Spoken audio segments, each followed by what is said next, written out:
E aí pessoal, sejam todos bem-vindos ao Espaço Química, e se você é novo por aqui, não se esqueça de se inscrever. E hoje a gente vai dar continuidade ao nosso curso gratuito de Química para o EAN 2018/2019.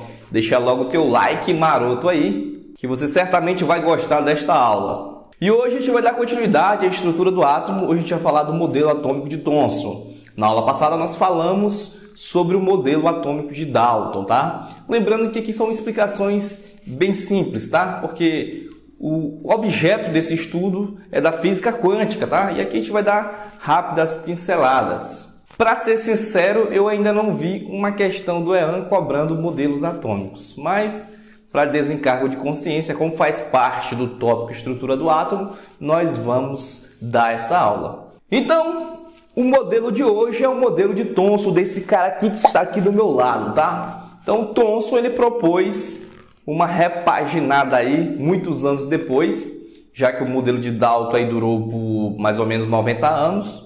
Então, 90 anos depois, Thomson vem dar uma melhorada nisso aí, tá? Então, Thomson, através de experimentos, utilizando aí ampolas, chamadas de ampolas de Crookes, ele teve a seguinte sacada. Qual foi a sacada, tá?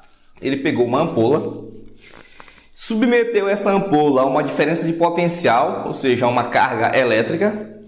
Aqui do meu lado esquerdo eu tenho o cátodo, tá?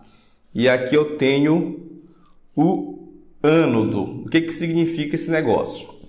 Olha só.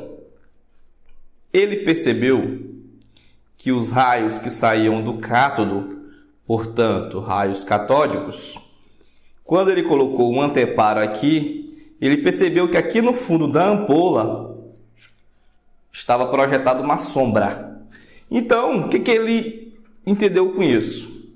Que esses raios, como formou essa sombra aqui no final da ampola, esses raios catódicos, eles caminhavam em linha reta, tudo bem? Linha reta, botou o anteparo lá, formou uma sombra lá no fundo do recipiente.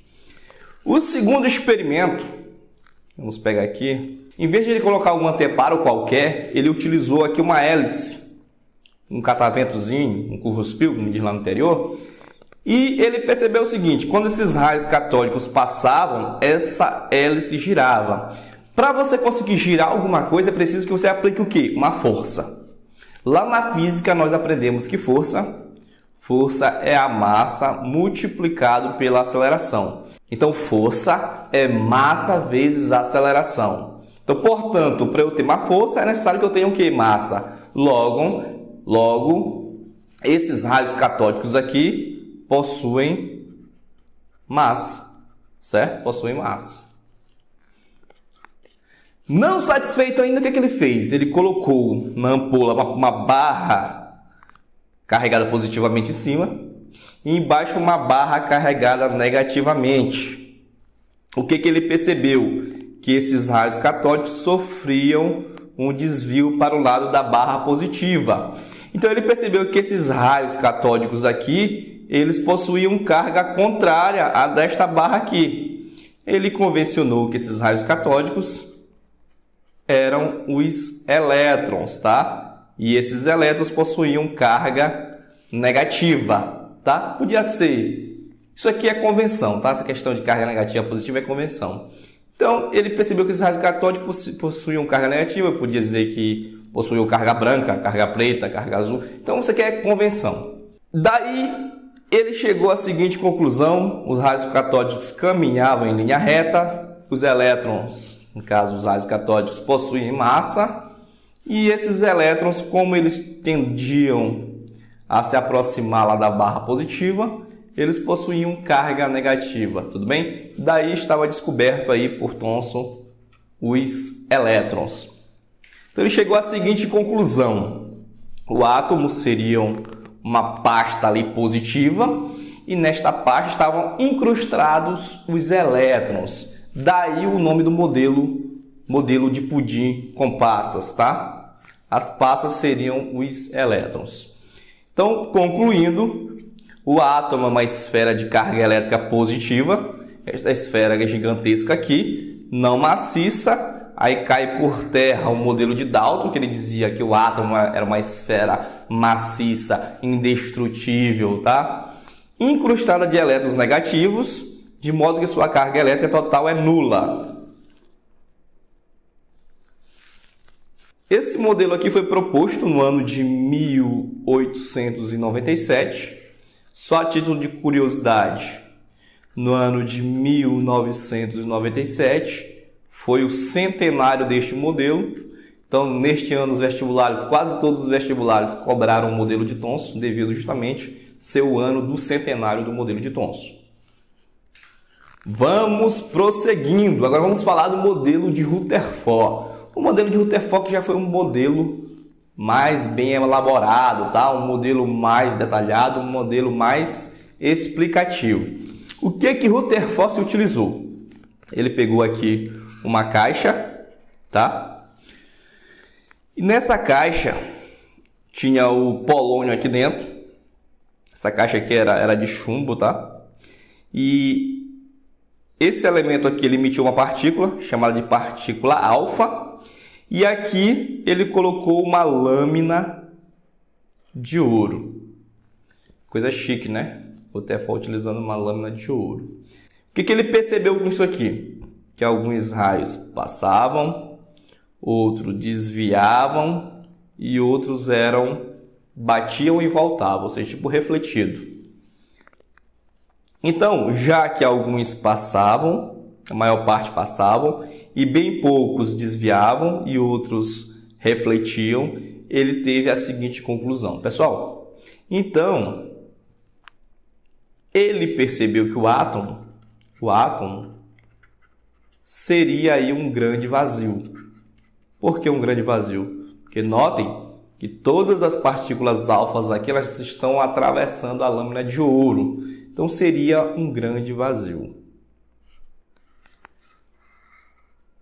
Em contrapartida, existiam algumas partes da lâmina de ouro que poderia dizer assim que era maciça, que tinha massa ali, né? Era maciça. Por quê? Porque ou batiam do lado e desviavam, ou batia e voltavam. Só que a grande parte da lâmina de ouro era o que? Atravessavam as partículas alfas. Então, daí veio a ideia do núcleo atômico. Era justamente onde as partículas alfa batiam e voltavam ou batiam do lado e desviavam.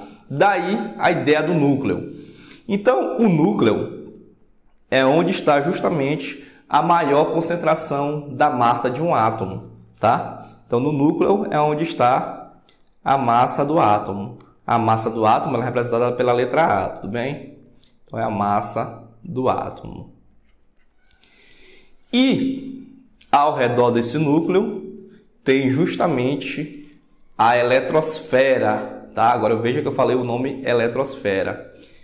Essa eletrosfera aqui, ela segue justamente esse estilo aqui. Esse modelo de Rutherford ficou conhecido como modelo planetário. Se você observa aqui, é como se o núcleo fosse o Sol e os elétrons fossem os planetas, tudo bem?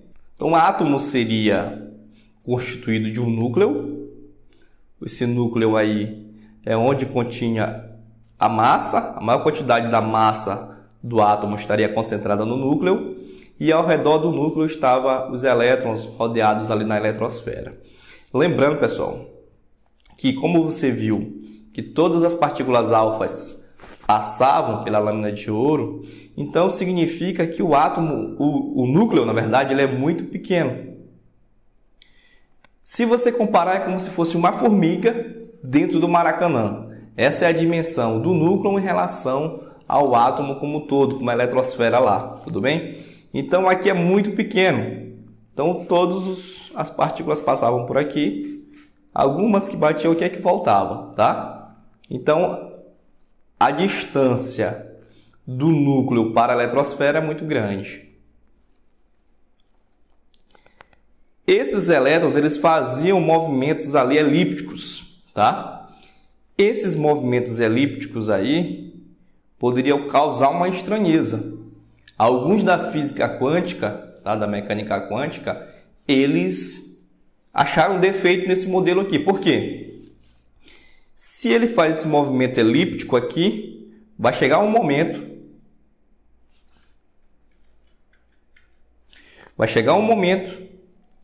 que esse elétron poderia justamente cair dentro do núcleo.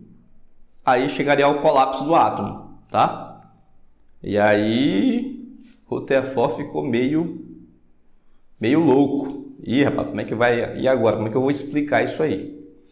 E outra pergunta que os físicos da época começaram a se indagar, já que aqui dentro, que aqui fora, tá? Há uma distância muito grande, justamente porque elétron repele elétron, por isso são muito afastados aqui os elétrons uns dos outros, mas aqui dentro o núcleo é muito pequeno. Então, o certo é que os prótons aqui se repelissem, são cargas iguais. E por que eles estão bem juntinhos aqui? Aí chegou um cara chamado Chadwick, que justamente disse que aqui dentro teria uma carga neutra, que é justamente o nêutron, tá? É o nêutron justamente que estabiliza essa questão da repulsão dos prótons dentro do núcleo. Então, Chadwick foi que explicou a questão do nêutron. Qual é a carga no nêutron? O nêutron, pessoal, não possui carga, tá? Não possui carga. Não possui carga. Chegando à questão aqui. E em relação à questão do elétron não cair no núcleo, vem um cara chamado Bohr, Niels Bohr, que ele veio justamente aprimorar o modelo de Rutherford, tá? Então a gente viu no modelo de Rutherford que tem um núcleo e tem os elétrons. O que Bohr entendeu? Os elétrons eles ficam em órbitas, são órbitas estacionárias, tá? Para que o elétron ele salte para uma outra órbita, é necessário que ele absorva uma quantidade certa de energia. Essa quantidade certa de energia é chamada de quantum, tá? Quantum. Esse quantum é justamente o pacote de energia. Vamos dizer que para esse elétron saltar para cá ele precisa de 20. Tá? Então, se eu forneço 15, 10, 13, ele não vai saltar. Mas se ele absorve 20, ele salta para cá. Beleza? Quando o átomo ele está no estado normal, sem elétrons aí que pularam para o nível de energia mais externo, a gente diz que o átomo está no seu estado fundamental, certo? Está no estado fundamental. O estado fundamental.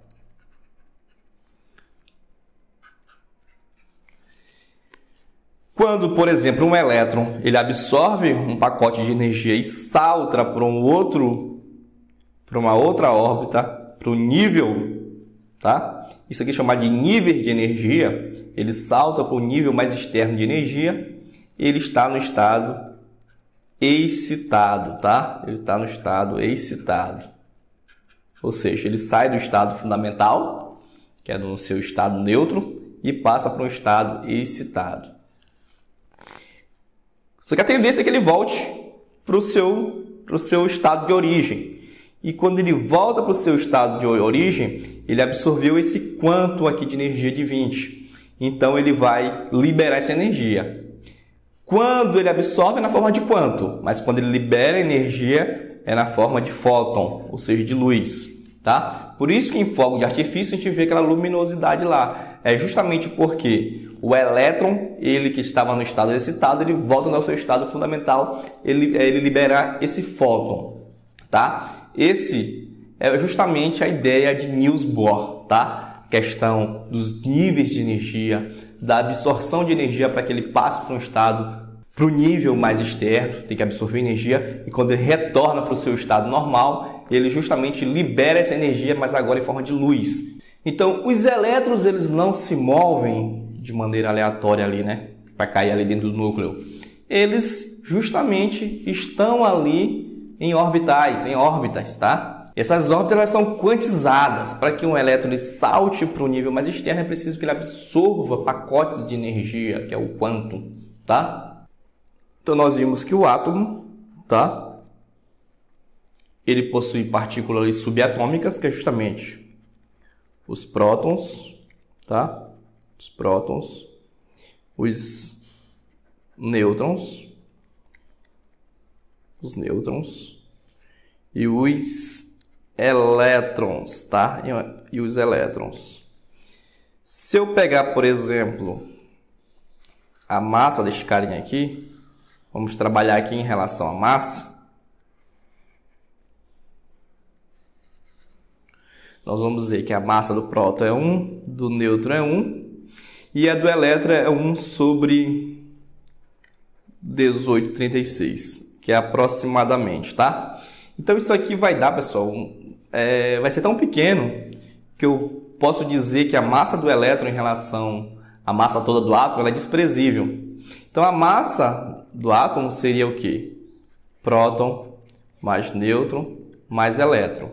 Mas como a massa é muito pequena, você descarta aí a massa do elétron. Então qual seria o número de massa? Massa é igual a próton mais nêutron. Geralmente, a gente trabalha, por exemplo, com o símbolo do elemento químico, por exemplo, do átomo. Vamos dizer que eu tenha um símbolo qualquer aqui. Eu vou colocar X. Aqui na parte de cima, eu coloco o número de massa.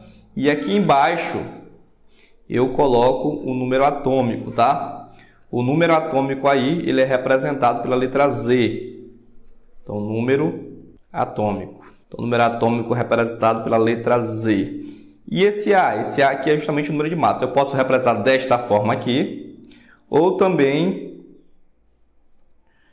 eu poderia também representar, botar o número de massa aqui e o número atômico aqui, tá? Não vai confundir isso aqui com a representação que tem na tua tabela periódica, porque lá eles colocam uma legenda, tá? Bem do lado. Então ele pode colocar do jeito que ele quiser. Basta que ele coloque a legenda lá do lado para você identificar, você não tem problema nenhum. Mas quando ele dá uma questão, ele sempre coloca o número de massa em cima e o número atômico embaixo, tá?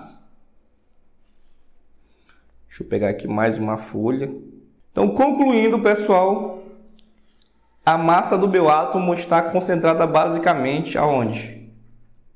No núcleo, tá? No núcleo. Então, vamos pegar a seguinte ideia aqui. Qual seria o número de massa, levando em consideração que esse átomo X teria o número de nêutron 15, tá? Qual seria a minha massa? Então, é bem simples. Eu sei que massa é o quê? Próton mais nêutron, porque o elétron ali é desprezível. Então, a massa seria o quê? 26, que é o meu número de próton, mais o meu número de nêutron, que é 15. Logo, a massa seria o quê? 6 mais 5, 11. Vai 1, 3 e 1, 4. Então, seria 41, tá? Bem tranquilo. Só alguns átomos, pessoal, eles são semelhantes, tá? São semelhantes. Como assim? Eles possuem semelhança quanto à questão do número atômico, tá? Pode ter semelhança na questão do número de massa. Então, e assim vai. Então, átomos semelhantes, tá? Átomos semelhantes. Só lembrando, pessoal, hoje, fazendo um parêntese aqui do lado, hoje o que identifica os elementos na tabela periódica é justamente este Z aqui. Você já sabe o que é este Z, é o número o quê? Número atômico, tá? Então, na tabela periódica, a gente vai ter aula mais para frente sobre tabela periódica, que os elementos eles estão distribuídos em ordem crescente de número atômico, tá? Alguns modelos para trás faziam a ordem crescente de massa, mas hoje, na atualidade, como é redundante isso, né? Hoje, a tabela periódica ela coloca os elementos em ordem crescente de número atômico, tá? Então, os átomos semelhantes, eles podem ser isótopos, tá? Isótopos. Eles podem ser... Tem um cachorro louco latindo aqui. Isóbaros.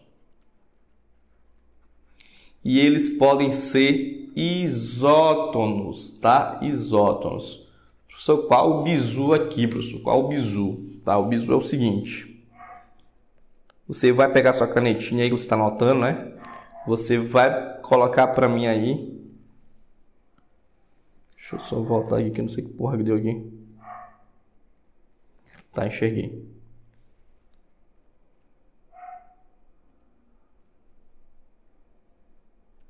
Tá. Você vai marcar para mim aí lá em isótopos a letra P. Marque aí a letra P. Lá no isóbaros você vai marcar para mim a letra A. E lá no isótonos você vai marcar para mim a letra N. Pum! O que significa essa bagaça aí? Por que eu estou marcando P, marcando A e marcando N? Já marcou isso aí? Beleza. Deixa eu pegar só uma canetinha aqui que eu estou meio cego aqui. Beleza. Então, o que vem a ser isótopos? Imagine aqui um átomo A, um átomo B. Esses dois átomos, eles têm 12 aqui e 12 aqui. Aqui eles têm massa 13 e aqui 14, tá? Eu posso dizer que A e B, eles são isótopos. Por quê? Porque eles possuem o mesmo número atômico, tá? O mesmo número atômico, e os números de massas aqui são diferentes. Então, átomos que possuem o mesmo número atômico e possuem números de massas diferentes, eles são chamados de isótopos, tá? Só lembrando que número atômico, tá? No estado fundamental, um átomo ele tem número atômico igual ao número de elétrons, isso no meu estado fundamental. Esse número atômico é a mesma coisa que número de prótons, tá? Número de prótons. Então, o meu número atômico, a letra Z, vou colocar bem grande aqui, Z é igual a P. Cachorro, filha da puta que não para de latir.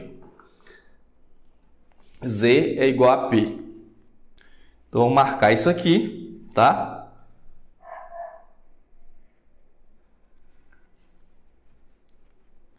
Então, o número de próton aqui, que é a mesma coisa do número atômico, tá? São iguais, tudo bem? Então, por isso, marque P, tem que ter o mesmo número de prótons. Se tem o mesmo número de prótons, desconfia aí que é um isótopo.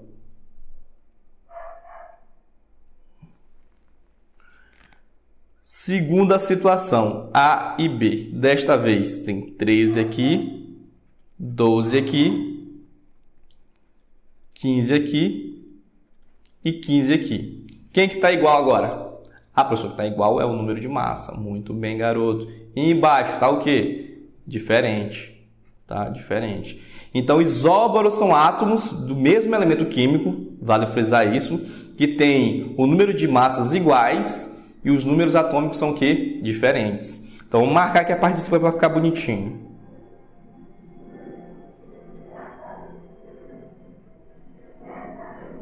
Pronto. Tá passando o avião aqui, ó. Não sei se vocês estão escutando a zoada. Certo? Por que eu marquei letra A? Porque A é justamente o símbolo de número de massa. Tudo bem? Pegar uma segunda situação aqui. Professor, agora todo mundo aí está diferente. Certo, todo mundo está diferente. Como é que eu faço para calcular o número de nêutron? Nós vimos que o número de massa é igual a próton mais nêutron, certo? Se eu quiser achar o número de nêutron, basta que eu isole o N. Então, N vai ficar o quê? N é igual a massa menos o próton, tá? Massa menos o próton. Então, basta que eu subtraia aqui a massa menos o próton que eu vou achar o número de nêutron. Então, aqui vai ser igual a 1 e aqui também vai ser igual a 1. Veja que aqui quem está igual agora aqui é o número de nêutrons, tá? É o número de nêutrons. É o número de nêutrons. Por isso que eu pedi para você marcar a letra N. Então, isótons são átomos de mesmo elemento químico que possuem números de nêutrons iguais e massas e prótons aí diferentes, tá? Então, isto aqui, pessoal, são semelhanças de átomos, tá? Isso aqui cai em prova, cai. Eu já vi cair na prova do EAM. Agora, a questão de modelo atômico talvez caia este ano. Não vou descartar a chance de cair, mas é mais pouco provável que caia. Agora, isto aqui tem chance de cair. Questão de semelhança de átomos, isótopos, isóbaros e isótonos. Então é importante que você saiba o quê? Que nós temos aí o núcleo. Este núcleo é composto de próton mais nêutron. E ao redor deste núcleo nós temos os elétrons, tá? Então, o tamanho do núcleo em relação ao átomo como um todo é muito pequeno. É como se nós compararmos uma formiga colocada dentro do estádio do Maracanã, tá? E eu sei então que a massa do meu átomo, deixa eu voltar aqui, eu sei que a massa do meu átomo é próton mais nêutron, tá? Ou seja, toda a concentração da massa do meu átomo está onde? No núcleo. Esse estudo aí que foi constatado justamente por Rutherford quando ele fez a experiência da lâmina de ouro, em que os raios, as partículas alfa, batiam e voltavam. Então, batiam ali numa parte densa, tá? E nós vimos que nós podemos representar o átomo da seguinte forma. Aqui embaixo eu tenho Z, que é a mesma coisa que o número atômico, que é a mesma coisa que o número de próton, tá? Próton é igual a Z. E aqui em cima nós temos o número de massa, tá? Se eu pegar, subtrair a massa menos o próton, eu vou encontrar o quê? O meu nêutron, tá? Bem tranquilo. Ou eu posso representar também assim, colocar a massa aqui e o número atômico aqui, tudo bem? Bem tranquilo, bem fácil, tá? Então, pessoal, na próxima aula iremos fazer muitas questões a fim de consolidar esse conhecimento que nós expomos hoje. Se você gostou desta aula, deixa teu like. Se inscreva em nosso canal, é muito importante, tá? Ative o sininho, porque quando eu colocar uma videoaula nova, você vai saber. Então, até a próxima, galera. Falou!